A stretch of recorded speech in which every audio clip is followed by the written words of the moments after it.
Paralyzed Billionaire is ignored on a wedding day, until the maid's little daughter changes everything. The Grand Meridian Hotel gleamed like a jewel against the Manhattan skyline, its crystal chandeliers casting dancing reflections across marble floors polished to perfection. It was the kind of venue that whispered old money and new dreams, where every detail had been orchestrated to celebrate the union of two prominent families. Victoria Ashford, the bride, was marrying into tech royalty, and no expense had been spared for this spectacle of wealth and sophistication. In the corner of the grand ballroom, partially obscured by an elaborate floral arrangement of white peonies and cascading orchids, sat Alexander Ashford. At 32, he should have been in his prime, commanding boardrooms, traveling the world, living the life his billions afforded him. Instead, he sat motionless in a motorized wheelchair, a cashmere blanket draped across his legs, watching the celebration swirl around him like a river flowing past a stone. It had been 18 months since the accident. 18 months since a drunk driver had crossed the median on a rain-slicked highway, turning Alexander's world upside down in a matter of seconds. The spinal cord injury at T4 had left him paralyzed from the chest down, stealing not just his mobility, but seemingly his place in the world he'd once dominated. His cousin Victoria had insisted he attend the wedding. "Your family, Alex," she'd said during a brief phone call 3 weeks prior. "It wouldn't be right without you there." But as he watched her now, radiant in her Vera Wang gown, laughing with guests and posing for photographs, he realized the invitation had been obligatory. A checkbox marked on the wedding planner's list. Invite paralyzed cousin. Check. The other guests gave his corner of the ballroom a wide berth, as if disability might be contagious. Old business associates would catch his eye, offer a tight smile and a half-wave, then quickly turn away, suddenly finding their champagne flutes fascinating. Former friends approached with forced cheerfulness that died the moment they realized they'd have to actually converse with him, their eyes sliding away as they made transparent excuses about needing to find the restroom or greet someone across the room. Alexander had developed a thick skin over the past year and a half, but today it felt particularly thin. He'd convinced himself he was past caring about the stares, the whispers, the way people's discomfort manifested in avoidance. But surrounded by the opulence of celebration, the joy of dancing couples, the easy laughter of those who could stand and mingle without assistance, the isolation cut deeper than usual. His nurse, Marcus, had accompanied him but was currently on a break, grabbing dinner from the hotel restaurant. Alexander had insisted he go, not wanting to seem more dependent than necessary, though now he regretted the decision. At least Marcus treated him like a person rather than a tragedy. The music shifted to something upbeat, and the dance floor filled with swirling gowns and tailored suits. Children wove between adults, giggling and chasing each other with the unself-conscious joy of youth. Alexander watched them with a mixture of fondness and melancholy, remembering when he'd been that free, that unaware of how fragile life could be. "Excuse me, sir? Would you like some water?" The voice was soft, tentative. Alexander turned his head to find a young woman standing beside him, holding a crystal pitcher. She wore the simple black dress and white apron of the catering staff, her dark hair pulled back in a neat bun. She couldn't have been more than 27, with kind eyes that actually met his, really met his, without that flicker of pity or discomfort he'd grown accustomed to. "Yes, thank you," he managed, surprised by the courtesy. Most servers simply refilled glasses without acknowledgement, treating him like part of the furniture. She poured the water with steady hands, then adjusted the glass on his wheelchair tray so it was within easier reach. "The angle was a bit awkward," she explained with a small smile. "Is that better?" "Much better. Thank you, miss." Elena Morales. She glanced around the bustling ballroom. "It's quite a celebration. Have you known the bride long?" "She's my cousin," Alexander said, then added with a touch of irony, "though you wouldn't know it from how often we've spoken today." Elena's expression shifted, a flash of understanding crossing her features. "I'm sorry. That must be difficult." What struck Alexander wasn't the sympathy. He'd heard plenty of that, but the sincerity. She wasn't offering platitudes. She seemed to genuinely understand. "It's all right," he said, though they both knew it wasn't. "I've gotten used to being invisible." "You're not invisible to everyone," Elena said gently. Before Alexander could respond, she was called away by the catering manager, disappearing back into the flow of servers navigating the crowd with practiced efficiency. Alexander watched her go, struck by the brief interaction. In 3 minutes, this stranger had shown him more genuine human warmth than his own family had all evening. The reception continued its choreographed progression: the first dance, the cake cutting, the toasts that went on too long. Alexander remained in his corner, a spectator to other people's happiness. He caught glimpses of Elena throughout the evening, always working, always professional, but occasionally their eyes would meet across the room, and she'd offer a small smile that made him feel a little less alone. It was during the bouquet toss, as single women gathered on the dance floor with varying degrees of enthusiasm, that Alexander noticed the little girl. She couldn't have been more than 3 years old, with dark curls that bounced as she ran, and a white dress with a pink sash that was already stained with what looked like chocolate cake. She was playing under one of the dining tables, creating an elaborate game with a set of napkins she'd folded into various shapes. The child was completely absorbed in her imaginary world, talking to herself in that musical way small children do, narrating a story only she could fully understand. Alexander found himself watching her, captivated by her unself-conscious creativity, her joy in simple things. Then, as if sensing his gaze, the little girl looked up. Their eyes met across the ballroom, and instead of the uncertainty or fear he sometimes saw in children's faces, she smiled, a brilliant, gap-toothed grin that lit up her entire face. And then, to Alexander's complete surprise, she began walking toward him, her small shoes clicking on the marble floor, her determined stride suggesting she had a very important mission in mind. As she approached, Alexander felt something he hadn't experienced in a long time: curiosity about what would happen next, and a strange flutter of hope in his chest. The little girl stood before Alexander's wheelchair with the fearless curiosity that only young children possess, tilting her head as she studied him with enormous brown eyes. She clutched something in her small hands, one of the decorative napkins she'd been playing with, folded into what might have been a bird or perhaps a flower.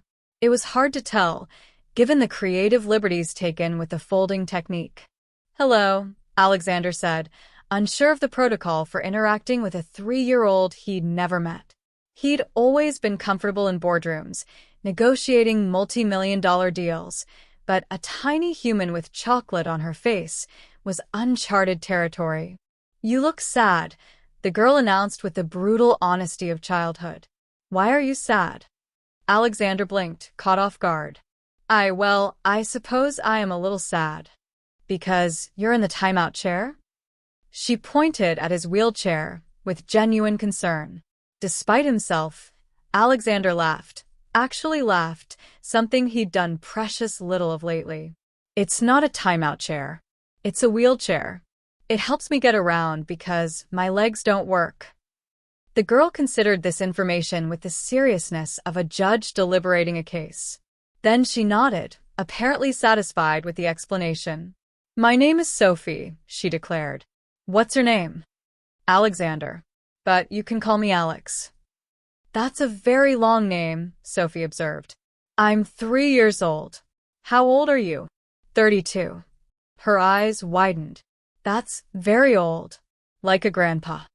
This time Alexander's laugh was genuine and loud enough that a few nearby guests actually turned to look, some startled to see him expressing joy, others seemingly annoyed that he'd interrupted their conversations.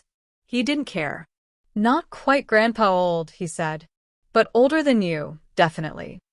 Sophie stepped closer, her chocolate-stained dress brushing against his wheelchair. She held up the folded napkin. "I made this for you. It's a butterfly. See? She pointed to what Alexander now realized were meant to be wings. Butterflies are happy. They fly everywhere and see beautiful things. So, if you have a butterfly, you can be happy too. Alexander felt an unexpected lump form in his throat. He carefully took the napkin creation, examining it as if it were a priceless artifact. "This is the most beautiful butterfly I've ever seen," he said truthfully. "Thank you, Sophie."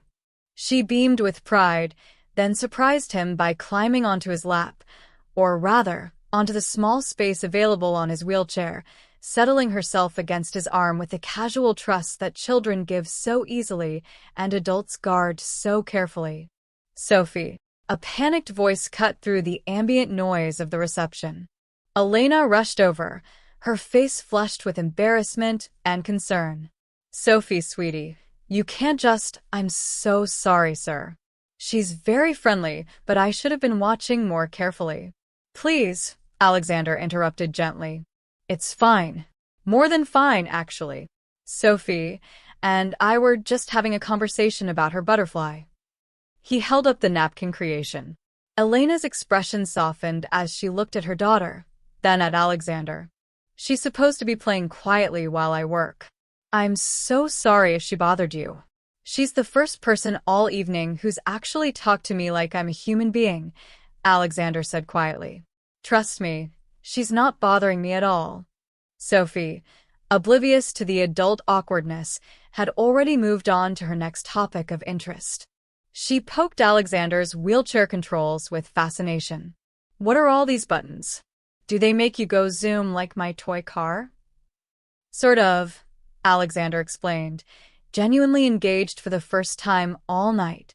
"This one makes me go forward, this one backward, and this one controls the speed." "Can we go zoom together?"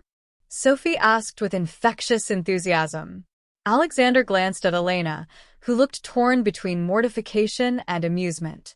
"I really should get her back to the corner where she's supposed to be. One lap around the ballroom," Alexander suggested impulsively. "If that's all right with you? She can ride on my lap, and we'll go very slowly. I promise she'll be safe." Elena hesitated, clearly weighing propriety against her daughter's obvious delight. Sophie was already bouncing with excitement, clapping her hands together. "Please, Mama? Please, please, please?" "All right," Elena relented, a smile breaking through her professional demeanor. "But you listen to Mr. Alexander, and you hold on tight, understand?" "I will," Sophie squealed. Elena carefully positioned Sophie on Alexander's lap, making sure her daughter was secure but not putting any weight on areas where Alexander couldn't feel it. Her consideration didn't go unnoticed. She'd instinctively understood what others often didn't. That paralysis didn't mean the absence of all sensation, just the absence of voluntary movement and feeling below a certain point. "Ready?" Alexander asked Sophie. "Ready," she shouted with the enthusiasm of someone about to embark on the greatest adventure of her life.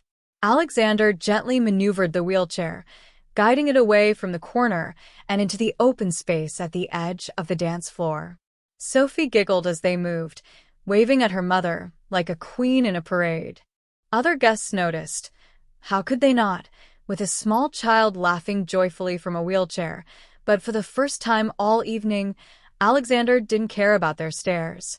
"Faster," Sophie urged, though Alexander kept the speed at a careful crawl. "This is as fast as we go indoors," he explained. "We save the real speed for outdoor races." "You have races?" Her eyes went wide with wonder. "Sure," Alexander improvised. "Wheelchair races are very serious business. You have to train and everything." As they completed their circuit of the ballroom, Alexander felt lighter than he had in months. This small child, with her chocolate-stained dress and impromptu napkin gifts, had managed to break through the wall he'd built around himself, the protective barrier that kept others at a distance before they could reject him. When they returned to where Elena stood waiting, Sophie was still giggling, her small hands gripping the wheelchair armrest. "That was the best ride ever," she announced. "Can we do it again?" "Maybe later, sweetheart," Elena said, reaching for her daughter. "I need to get back to work, and you need to let Mr. Alexander rest." "It's just Alex," he said. "And honestly, this has been the highlight of my evening. Sophie's welcome to visit whenever she likes."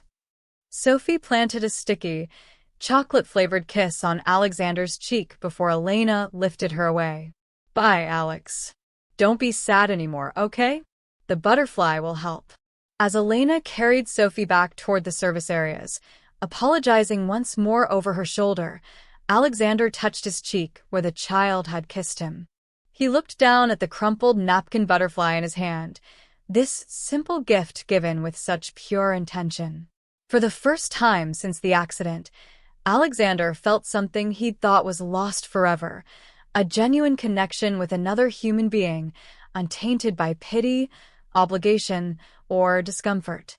And it had come from the most unexpected source, a 3-year-old girl who saw a sad man in a chair and decided to do something about it. The wedding continued around him, but Alexander no longer felt quite so invisible. He had a butterfly, after all, and according to Sophie, that meant he could be happy. The following 2 hours transformed Alexander's experience of the wedding in ways he couldn't have predicted. Sophie, having decided he was now her friend, made regular visits to his corner whenever her mother's attention was occupied with catering duties. Each visit brought a new treasure, a flower petal she'd found on the floor. It matches your eyes. A shiny button that had fallen from someone's jacket. It's like a tiny treasure. And a detailed report on the various desserts available at the buffet table. The chocolate ones are the best, but the yellow cake is good too, if you're not a chocolate person, but I'm definitely a chocolate person. Alexander found himself genuinely engaged in these conversations, asking questions about Sophie's favorite colors, pink and purple and also green sometimes, her favorite activities, drawing and running and jumping, and her thoughts on butterflies versus ladybugs. Butterflies were prettier, but ladybugs were luckier. It was absurd how much a 3-year-old's chatter could improve his mood, but there it was. During one of Sophie's absences, when Elena had taken her daughter to the restroom, Victoria, the bride, finally approached Alexander's corner. She looked radiant but tired, her makeup still flawless despite hours of celebration. "Alex," she said, her voice carrying the slightly guilty tone of someone who knows they've been neglecting a duty. "I'm so sorry I haven't had more time to chat. It's been absolutely crazy." "It's your wedding day," Alexander replied with genuine understanding. "You're not supposed to spend it talking to me." Victoria's smile faltered slightly. "Still, you came all this way. That means something." She paused, her eyes drifting to the crumpled napkin butterfly that Alexander had carefully placed on his wheelchair tray. "I saw you earlier with that little girl. Elena's daughter. She seemed quite taken with you." "Sophie," Alexander said, and even he could hear the warmth in his voice. "She's remarkable." "Elena's a good person," Victoria offered. "Single mother, works incredibly hard. She's been helping coordinate our events for about 6 months now. Very reliable." She glanced around the ballroom. "I should get back. Great Aunt Meredith is trying to give another toast, and someone needs to gently discourage her, but I'm glad you're having a better time. You looked so miserable earlier." After Victoria hurried away, intercepting an elderly woman with a microphone, Alexander reflected on how visible his unhappiness must have been, and how invisible his presence had seemed until a child decided otherwise. Marcus returned from his break, raising an eyebrow at the collection of items on Alexander's wheelchair tray. "Making friends?" he asked with the easy familiarity of someone who'd been Alexander's nurse for over a year. "Something like that," Alexander said. "It's good to see you smile," Marcus observed quietly. "Haven't seen that much lately." It was true. Alexander had spent the past 18 months moving through the stages of grief over his former life. Denial, anger, bargaining, depression, but had gotten stuck somewhere between anger and acceptance. He'd attended the therapy sessions, done the physical rehabilitation, adjusted to his new reality with grim determination. But he'd also withdrawn, building walls between himself and a world that no longer seemed to have a place for him. Sophie's innocent intrusion had created cracks in those walls. When she returned, freshly cleaned and with a new dress, apparently Elena kept spare clothes for exactly such emergencies. Sophie had a new mission in mind. "Alex, why don't you dance?" she asked, climbing back onto his lap as if it were her designated seat. "I can't dance anymore," he explained gently. "Remember how I told you my legs don't work?" Sophie frowned, processing this information. "But you can move your chair. That's like dancing. Mama dances with me all the time, and sometimes she just holds me and spins around. That's dancing too." Out of the mouths of babes, Alexander thought. "You make a good point," he conceded. "So, we can dance." Sophie clapped her hands together. Mama, can Alex and me dance?" Elena had been restocking champagne flutes at a nearby table. She turned, looking concerned. "Sweetie, Mr. Alexander might not want to. Please?" Sophie deployed her most powerful weapon, the hopeful eyes and trembling lip of a child asking for something they want desperately. "Just one dance." Alexander found himself nodding before Elena could formulate a polite excuse on his behalf. "One dance," he agreed. "If your mother says it's okay." Elena looked between her daughter and Alexander, clearly torn. "Sophie, honey, this is a formal wedding." "I'm not sure." "The bride is my cousin," Alexander interjected. "And I guarantee you this is the most interesting thing that will happen at this reception. Besides, Sophie is absolutely right. Just because I can't stand doesn't mean I can't dance." A slow song had just started, something classical and romantic that had couples pairing off on the dance floor. Alexander carefully maneuvered his wheelchair toward the edge of the dance floor, with Sophie giggling in excitement on his lap. Several guests turned to stare as Alexander positioned his wheelchair in a clear space. He could feel their eyes, their curiosity, their discomfort. But instead of shrinking from the attention as he'd done all evening, Alexander chose to embrace it. "Hold on tight," he told Sophie. Then, with Sophie squealing with delight, Alexander began to move his wheelchair in slow, deliberate circles, spinning carefully in time with the music. It wasn't traditional dancing, but Sophie was right. It was movement, rhythm, joy. That made it dancing enough. Sophie spread her arms like wings, tilting her head back to watch the chandeliers spin above them. "We're flying," she shouted, "like butterflies." Other guests watched with various expressions, some touched, some uncomfortable, some confused. Alexander didn't care. For the first time in 18 months, he was doing something purely for the joy of it, not because it was therapeutic or necessary or part of his rehabilitation. He was dancing with a 3-year-old girl who thought he hung the moon, and it felt wonderful. Elena stood at the edge of the dance floor, and when Alexander caught her eye during one of his rotations, he saw tears streaming down her face. But she was smiling, a brilliant, genuine smile that transformed her entire face. The song ended too soon. Alexander brought the wheelchair to a gentle stop, and Sophie applauded enthusiastically, as if they'd just performed at Carnegie Hall. "Again," she demanded. "Maybe later," Alexander said, though he found himself hoping there would be a later. "I think your mama needs you now." Elena approached, wiping her eyes discreetly. "Sophie, it's getting late.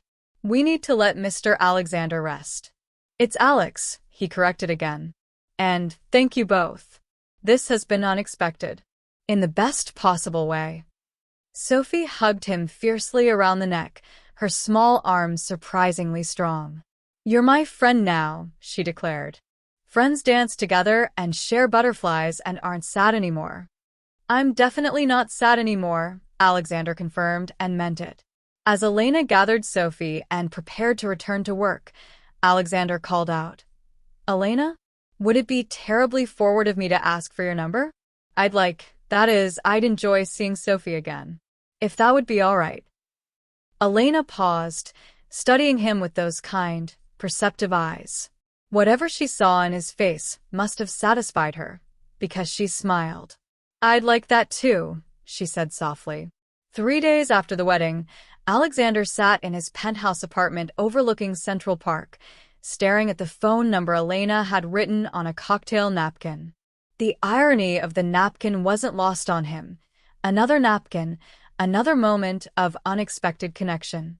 But this time, he was the one who had to make the first move, and the fear of rejection paralyzed him more effectively than the accident ever had. His apartment was a monument to his former life. Sleek modern furniture, original artwork on the walls, floor-to-ceiling windows that showcased a view most people could only dream of. But since the accident, it had become more prison than palace. The vast open spaces that had once felt sophisticated now felt empty. The silence that used to be peaceful now felt lonely. Marcus, who came by daily to assist with tasks Alexander couldn't manage alone, found him in the living room for the third consecutive day, holding the napkin. "You going to call her or frame it?" Marcus asked, his tone gentle but pointed. "What if she gave me her number out of politeness?" Alexander countered. "What if she doesn't actually want to hear from me?" "Then she wouldn't have given you her real number," Marcus reasoned. "And she definitely wouldn't have looked at you the way she did when you were dancing with her daughter." Alexander had replayed that moment in his mind countless times. The way Elena's eyes had softened, the genuine emotion on her face. But doubt was a persistent companion these days. "What do I even say?" he asked. "Hi, this is the paralyzed billionaire whose life you briefly made tolerable at a wedding." Marcus pulled up a chair, sitting down to eye level with Alexander, something he always did when they needed to have a real conversation. "How about, hi, this is Alex. I had a wonderful time meeting you and Sophie, and I'd love to see you both again, if you're available." "That's simple." "That's simple," Marcus confirmed. "Alex, I've watched you negotiate billion-dollar mergers without breaking a sweat. A phone call to ask a woman and her kid to hang out should not be this terrifying." But it was terrifying, Alexander realized, because it mattered. Business deals didn't touch his heart. This did. The possibility of connection, of genuine friendship, of something beyond the carefully controlled interactions he'd limited himself to since the accident. It was both exhilarating and absolutely petrifying. He made the call. Elena answered on the third ring, slightly breathless. "Hello." "Elena? It's Alexander. From the wedding. I hope I'm not calling at a bad time." "Alex." Her voice warmed immediately. "No, not at all. I just finished getting Sophie down for her nap, which is always an adventure. How are you?" They talked for 30 minutes. Then an hour. Alexander learned that Elena had moved to New York from California 3 years ago, pregnant and alone after her boyfriend had decided fatherhood wasn't part of his life plan. She'd worked her way up from washing dishes at catering events to helping coordinate them, all while raising Sophie essentially on her own. "It's not the life I imagined," Elena admitted, "but I can't imagine my life without Sophie. She's everything." "She's extraordinary," Alexander said. "She has this way of cutting through all the nonsense and just seeing people. Really seeing them." "She asked about you every day since the wedding," Elena confessed. "Wanted to know when she could see her friend Alex again. I tried explaining that you're probably very busy, but 3-year-olds don't really understand probably or busy." "What if I wasn't too busy?" Alexander asked, his heart pounding. "What if I'd very much like to see you both again?" The pause on the other end of the line felt eternal. "We'd like that too," Elena finally said, and Alexander could hear the smile in her voice. They made plans for the following Saturday. Elena suggested Central Park. It was free, Sophie-friendly, and public enough to keep things casual. Alexander appreciated her thoughtfulness.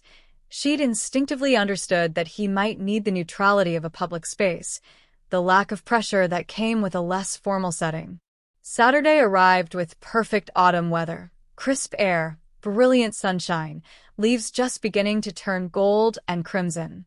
Alexander met Elena and Sophie near Bethesda Fountain, where Sophie spotted him immediately and came running, her small legs pumping with determination. "Alex. Alex." You came. She launched herself at his wheelchair with the fearlessness of someone who'd never learned to be cautious around disability. Of course I came, Alexander said, catching her in a hug. I promised, didn't I? Sophie produced a slightly crumpled piece of paper from her jacket pocket. I made you a picture. It's you and me and Mama, and we're all smiling because we're friends. The drawing was exactly what you'd expect from a 3-year-old. Stick figures with enormous smiles, hearts scattered liberally across the page, and what might have been butterflies or perhaps birds or possibly flowers. It was perfect.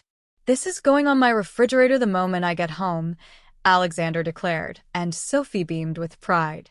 Elena approached more slowly, carrying a small backpack undoubtedly filled with all the supplies necessary for an outing with a preschooler. She wore jeans and a soft blue sweater, her hair loose around her shoulders instead of pulled back. She looked younger, more relaxed than she had at the wedding. I hope you don't mind, she said, gesturing to the backpack, but I brought snacks. Sophie's personal belief is that any activity becomes better with goldfish crackers. Sophie's a wise woman, Alexander replied. They spent the afternoon exploring the park. Sophie ran ahead on the paths, her mother's warnings to stay where I can see you, trailing after her. Alexander found his wheelchair-accessible route with Elena walking beside him, and they talked about everything and nothing, her dreams of someday opening her own catering business, his gradual adjustment to his new reality, their shared love of old movies and terrible puns. Can I ask you something? Elena ventured after they'd been walking for 20 minutes. And please tell me if I'm overstepping. Ask away. At the wedding, you seemed so isolated. Like you were there, but not there. Was it always like that? Or was that day particularly hard? Alexander considered his answer carefully. Both, I think. Before the accident, I was always surrounded by people, employees, business partners, dates who were more interested in my bank account than me. But I was still isolated in a way, just a different kind. After the accident, the physical isolation became more obvious, but the emotional isolation, that was already there. I'd just hidden it better. Elena nodded slowly. Sophie doesn't understand hiding. Whatever she feels completely. No filters, no pretense.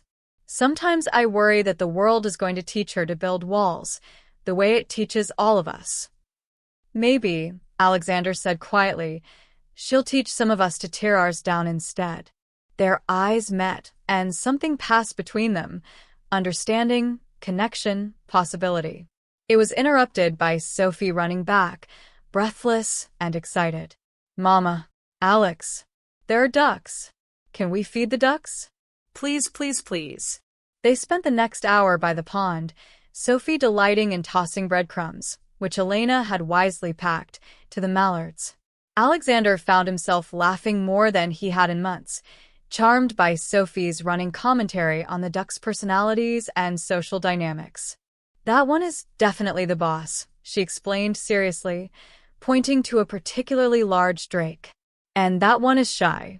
And those two are best friends because they swim together. As the afternoon wound down and Sophie's energy finally began to flag, Elena lifted her daughter onto her hip. Sophie immediately rested her head on her mother's shoulder, her eyes drooping. Someone's about to crash, Elena said affectionately. Before she does, Alexander said, I was wondering, would you both like to come to my place for dinner next week? I have a chef who makes excellent food, and Sophie mentioned at the wedding that she likes chocolate. I happen to have a whole drawer of different kinds of chocolate. Sophie's eyes popped open at the word chocolate. Can we, Mama? Can we? Elena looked at Alexander, searching his face. Are you sure?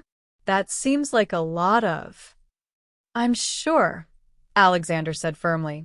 I'd really like to see you both again. And again after that, if you're willing. We'd like that too, Elena said softly. As they parted ways, Sophie insisted on one more hug, her small arms wrapping around Alexander's neck. You're not sad today, she observed. The butterfly worked. You worked, Alexander corrected gently. You and your mama. Watching them walk away, Sophie's hand in Elena's, Alexander felt something he hadn't experienced in a very long time, anticipation for the future, rather than dread. The dinner at Alexander's penthouse the following week marked a turning point, though none of them could have predicted how significantly it would alter the course of their lives. Sophie's eyes went wide as she stepped off the elevator directly into Alexander's apartment, a privilege of penthouses that seemed to delight her enormously. "You live in the sky," she exclaimed, running to the windows to peer down at the city below. "Like a bird. Or a superhero." Elena placed a restraining hand on her daughter's shoulder, clearly overwhelmed by the opulence surrounding them. Alexander's apartment was a study in minimalist luxury. All clean lines, expensive materials, and carefully curated art. It was beautiful in the way museums are beautiful, impressive but not particularly warm. "This is, wow," Elena managed. "This is quite a place." "It's too big," Alexander said honestly. "I bought it when I thought I needed to prove something. Now it mostly just echoes."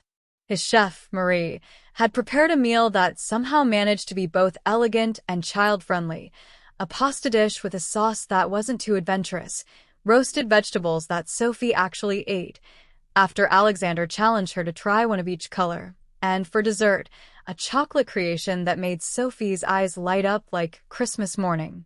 But the real magic happened after dinner, when Sophie discovered Alexander's library, a room he rarely entered anymore, filled with books from floor to ceiling. "You have so many books." Sophie breathed in awe. "Can you read them all?" "I used to read a lot," Alexander admitted. "Before the accident, I traveled constantly for work. Books kept me company in hotel rooms." "Mama reads to me every night," Sophie announced. "It's my favorite part of the day." Elena had been studying the shelves, her fingers trailing along spines. "You have first editions," she noted with surprise. "Hemingway, Steinbeck, even a signed Fitzgerald." "You know books," Alexander observed. "I studied English literature in college," Elena said, a touch of wistfulness in her voice. Before life took a different direction. I always thought I'd finish my degree someday, maybe teach." "Why didn't you?" Alexander asked gently. Elena gestured to Sophie, who was attempting to pull a large book from a lower shelf. "Single motherhood and college don't exactly mix. And I needed to work full-time. Dreams get postponed when there's rent to pay and a child to feed." "Postponed," Alexander repeated. "Not abandoned." "Postponed indefinitely is pretty much the same thing," Elena said with a sad smile. Sophie had managed to extract the book, an illustrated collection of fairy tales that Alexander had bought years ago and never read. "Will you read to me?" she asked, dragging the heavy volume toward Alexander's wheelchair. They settled in the library, Sophie on Alexander's lap, Elena curled in one of the leather armchairs nearby. Alexander began to read, his voice stumbling at first. He hadn't read aloud to anyone in years, then growing stronger, more confident. Sophie listened with rapt attention, occasionally reaching up to touch the illustrations, asking questions about the characters and their motivations. When Sophie finally fell asleep mid-story, her small body warm against Alexander's chest, he looked up to find Elena watching them with an expression of such tender emotion that it made his breath catch. "She trusts you completely," Elena whispered. "That doesn't happen often. She's usually cautious with new people." "I trust her too," Alexander replied quietly. "Her and you. I can't explain it, but from that first night at the wedding, I haven't felt this comfortable with anyone since before the accident. Maybe not even then." Elena rose from her chair and knelt beside the wheelchair, careful not to wake Sophie. "Can I tell you something? And please don't think I'm crazy. I promise not to think you're crazy. That night at the wedding, I saw you sitting alone in that corner, and my heart just broke. You looked like you'd disappeared inside yourself. And then Sophie went over to you, and I panicked. I thought she'd say something inappropriate the way kids do, or make you uncomfortable. But then I saw your face when she gave you that napkin butterfly, and I realized Sophie had seen something I'd missed. She'd seen that you weren't someone to pity or avoid. You were just someone who needed a friend. Alexander felt tears prick his eyes. I spent 18 months convinced that paralysis had stolen everything that mattered. My independence, my purpose, my place in the world. Everyone treated me differently, either pitying me or avoiding me entirely. Except Sophie. She just saw me. Children are wiser than we give them credit for, Elena said. They haven't learned all our terrible habits yet. They don't know they're supposed to be uncomfortable around wheelchairs or disability or anything different from what they're used to. They just see people. They talked for hours that night, long after Sophie woke up and they'd moved her to the guest bedroom. They talked about Elena's dreams and Alexander's fears, about raising a child alone and facing disability alone, about the unexpected ways life could shatter your plans and sometimes, just sometimes, offer you something better than what you'd imagined. I need to be honest with you, Alexander said as the evening grew late. I'm not entirely sure what this is between us, but I know I don't want it to end. You and Sophie, you've reminded me that I'm still here. Still alive, not just existing. I don't want to go back to that empty space. I don't want you to either, Elena admitted.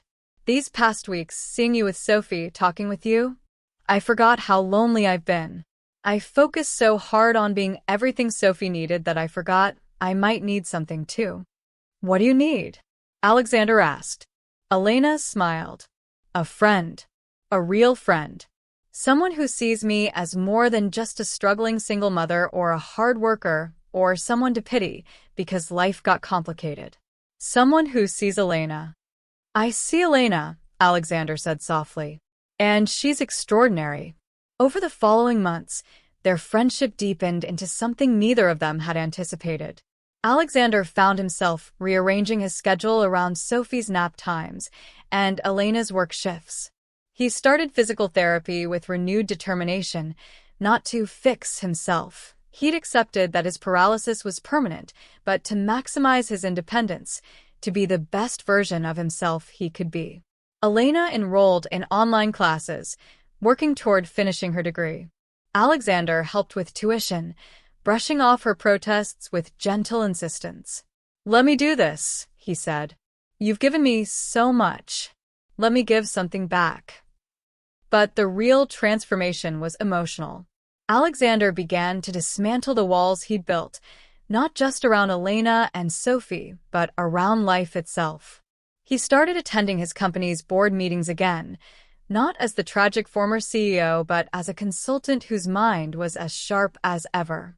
He reconnected with old friends, setting boundaries with those who couldn't see past his wheelchair and nurturing relationships with those who could.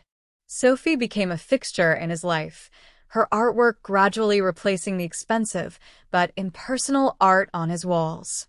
Her toys found their way into corners of his apartment. Her laughter filled spaces that had been silent too long. And Elena became the person he called with good news and bad, the presence that made his vast apartment feel like a home, the woman whose smile could transform his entire day. They never formally defined their relationship, never put a label on what they were becoming to each other. It was friendship, certainly.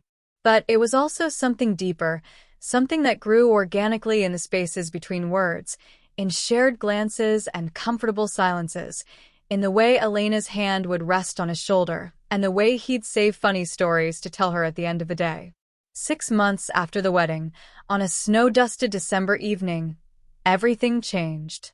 Alexander had invited Elena and Sophie for their now traditional Friday dinner, but when Elena arrived, he could see immediately that something was wrong.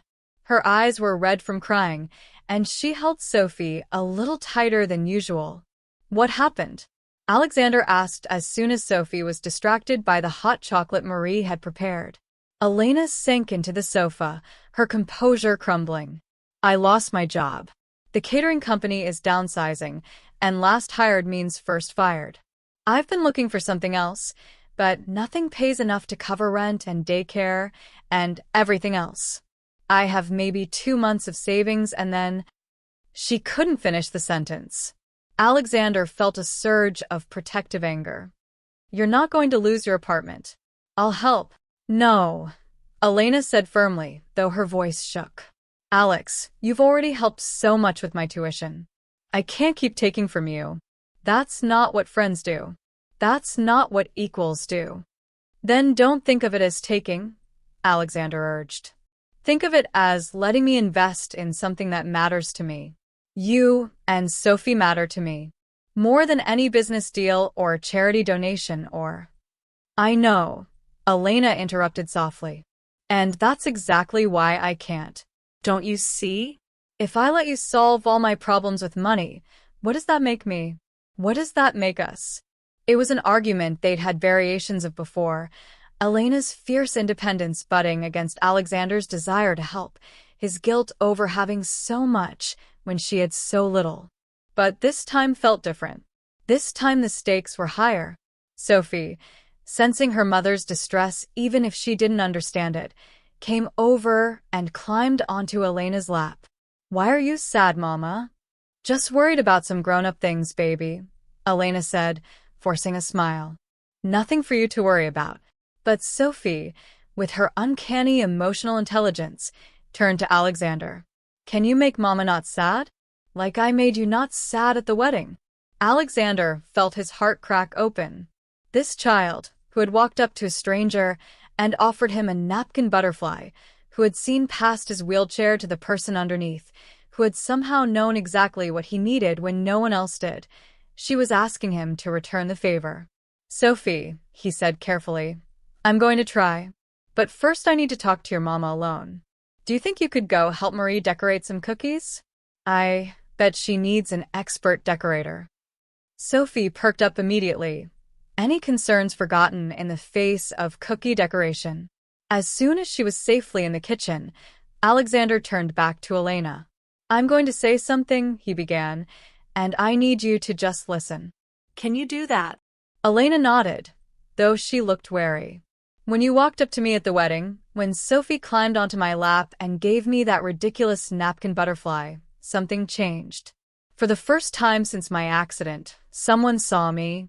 Not the paralyzed billionaire, not the object of pity, not the tragedy or the inspiration. Just me. Just Alexander. Alex. Please let me finish, he said gently. You gave me that. You and Sophie. You gave me back myself. And in these past 6 months, you've given me something I didn't even know I'd lost. Hope. Purpose. Joy. The feeling that my life still has meaning beyond board meetings and physical therapy. Tears were streaming down Elena's face now, but she remained silent. So, when you say you can't let me help because it wouldn't make us equals, I need you to understand something. We're already not equal. You've given me infinitely more than I could ever give you. Helping with your rent or your tuition or whatever you need, that doesn't make us unequal. It's just me trying to balance the scales even a little bit. That's not how it feels, Elena whispered. It feels like charity. Like I'm a project. Then let me say what I should have said weeks ago, Alexander said, his heart pounding. This isn't charity. This isn't about me being some wealthy benefactor.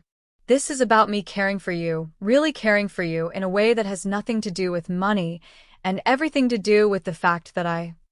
He paused, gathering courage. I love you, Elena. I love you and I love Sophie, and the thought of either of you struggling when I have the means to help, it's unbearable. The silence that followed felt eternal. Elena stared at him, her eyes wide with shock and something else, something that looked like hope. You love me, she finally whispered. How could I not? Alexander said simply. You're brilliant and kind and strong, and you've raised an incredible daughter essentially on your own.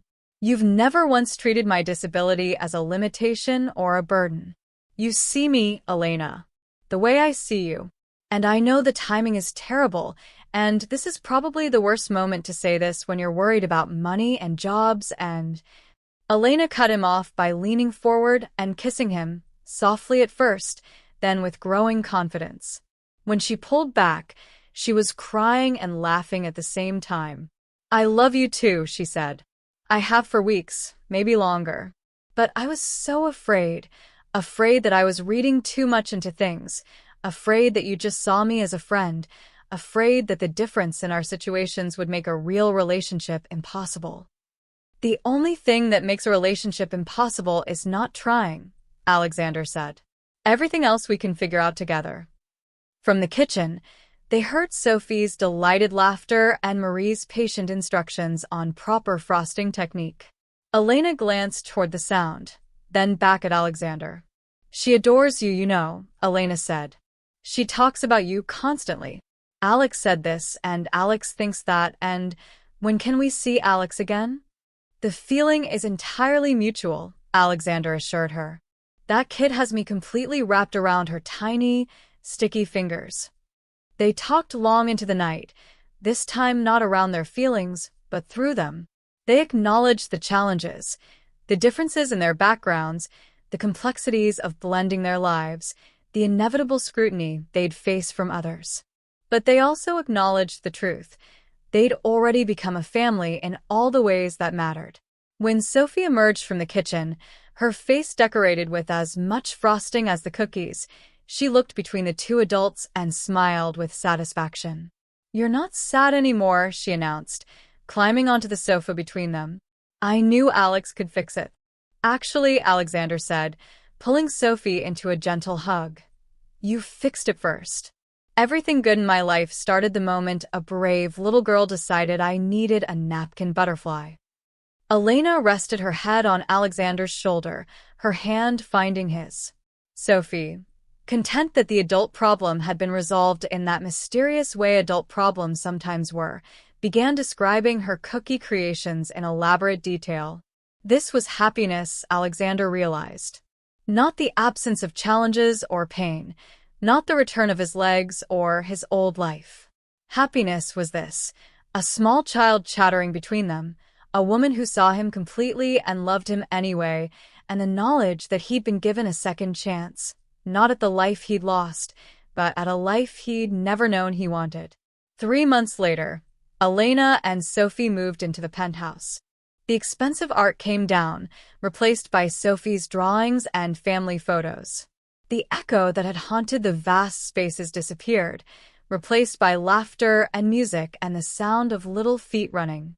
Alexander's home library became Sophie's favorite room, where they'd read together every evening before bed. Elena finished her degree and started teaching part-time while launching a small catering business from their kitchen, her dream finally coming to life, with Alexander as her enthusiastic taste tester and Sophie as the quality control manager, a position she took very seriously, especially when chocolate was involved. On their first anniversary as a family, counted not from any official date, but from that snowy December evening when everything changed, Alexander proposed. Not with an elaborate production or a fancy restaurant, but simply during their evening reading time, with Sophie as witness. "You already gave me a family," he said to Elena, Sophie sitting between them as always. "Would you give me forever too?" Elena said yes through happy tears. Sophie, who'd been let in on the plan beforehand, produced a ring from her pocket, a beautiful sapphire that Alexander had chosen because it matched Elena's eyes. "I helped pick it," Sophie announced proudly, "because I'm good at finding beautiful things, like butterflies, and Mama, and Alex." At the wedding, a simple ceremony in Central Park, near the fountain where they'd had their first outing together, Victoria gave a toast. "A year and a half ago, I invited my cousin to my wedding out of obligation," she admitted. "I'm ashamed to say I almost didn't, because I didn't want his disability to make people uncomfortable. But his attending that wedding brought him to the person who'd become his wife and the child who'd become his daughter. So I'm grateful for my own selfishness in inviting him, even if my reasons were wrong. Here's to the family nobody expected, built on love nobody saw coming." But it was Sophie who gave the best toast, standing on a chair so everyone could see her, wearing a pink dress with a chocolate stain she'd somehow acquired in the 20 minutes since the ceremony ended. Alex used to be sad, she announced to the assembled guests with the solemnity of a child sharing important information. But then I gave him a butterfly and Mama made him smile, and now he's happy. The end. It was simple. It was true. And it was, Alexander thought as he pulled his wife close and his daughter climbed onto his lap. Absolutely everything that mattered. Years later, when Sophie was older and asked her parents how they'd met, they'd tell her about a wedding where a lonely man had sat in a corner, invisible to everyone except a little girl who didn't know yet that the world expected her to see wheelchairs instead of people. They'd tell her about napkin butterflies and Central Park ducks, and the way that sometimes the smallest acts of kindness could change everything. But mostly they'd tell her what she already knew, that family isn't about circumstances or expectations or the way things are supposed to be. Family is about seeing each other completely, choosing each other repeatedly, and believing that love, real, complicated, imperfect love, is always worth the risk of being seen. And it all started with a little girl in a chocolate-stained dress who walked up to a stranger and decided he needed a friend.